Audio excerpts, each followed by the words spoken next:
senior high school student at singer mula sa island ng Boracay na piling magrepresenta sa Pilipinas sa 2024 World Championships of Performing Arts na isasagawa sa Amerika. Si Dominic Almelor sa detalye. Rise and shine, Dominic. Starts turning gray.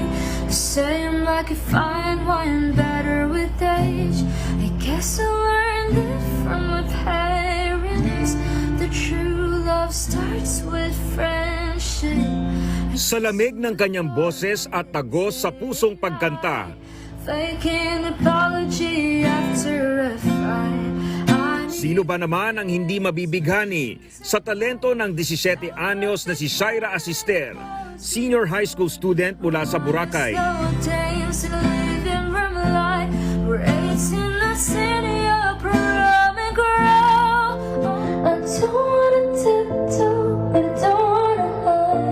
Isa si Shaira sa mapalad na napiling pambato ng Pilipinas sa 27th Annual World Championships of Performing Arts na gaganapin mula June 28 hanggang July 7 sa Long Beach, California, USA.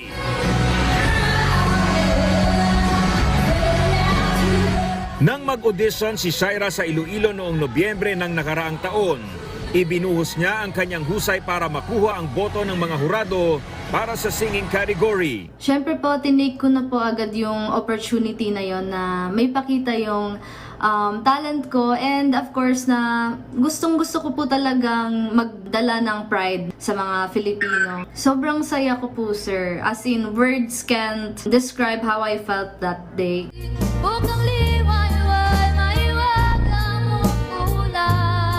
Saksi ang isla ng Boracay kung paano nahubog ang kanyang talento sa pagkanta at pagtugtog ng gitara mula nang siya ay bata pa. Passion ko po ito, mahal ko po ang musika. Para sa akin po, music po yung first love ko eh.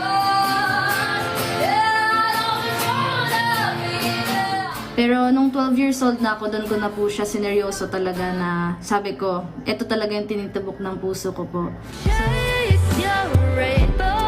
Kakambal na ng puso ni Shaira ang musika. Katunayan, may ilan na rin siyang original compositions. Ginamit din ni Shaira ang kanyang talento para makatulong sa mga magulang. Sa edad na 14, nagsimula na siyang rumakit sa mga pagtatanghal hanggang sa makakuha siya ng regular na gig sa isang restaurant nitong nakaraang taon. Madalas din siyang sumali sa mga singing competition. Kwento ni Shaira, mas lamang ang talo kaysa panalo. Pero hindi siya kailanman pinanghinaan ng loob. That's part of success po. Yung failures ko po sa mga competition, hindi ko po binibig deal kasi may nakukuha akong aral, may bagong technique na naman ako or bagong idea na naman ako na magagamit para sa next ko na journey.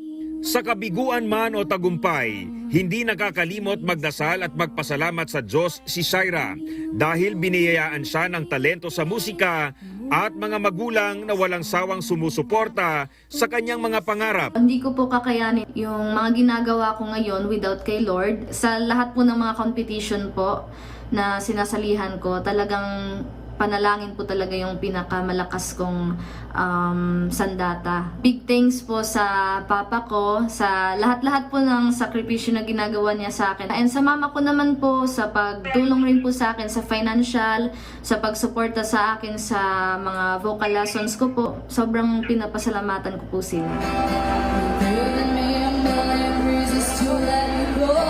Ito na ang pangalawang beses na pumasa sa audition si Shaira para sa prestihiyosong World Championships. Pero hindi siya natuloy noong nakaraang taon dahil sa kakapusan ng pera.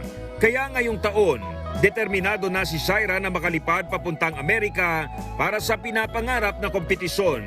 Kaya naman pursigido siya sa pagkatok sa mga may ginintuang puso sa pamamagitan ng social media para masuportahan siya para sa ilang gastusin gaya ng visa processing, pamasahe sa eroplano at board and lodging. Sana po ay suportahan niyo po ako at bigyan ng kaunting tulong at pansin po. Tanging dinadasal ko po talaga na tulungan niya po ako na mipakita po sa mga taong tumulong sa akin na worth it po yung tinulong nila. Sa mga nakalipas na taon, ilang Pinoy artists na rin ang itinanghal na world champion sa nasabing patimpalak tulad ni Jed Madela, Jonalyn Veray, Rap Salazar at Laarni Luzada.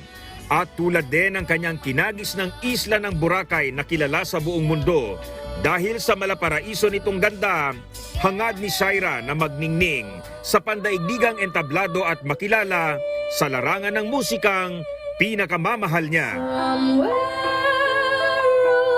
over the rainbow, bluebirds fly. Dominic Almelor, para sa Pambansang TV sa Bagong Pilipinas.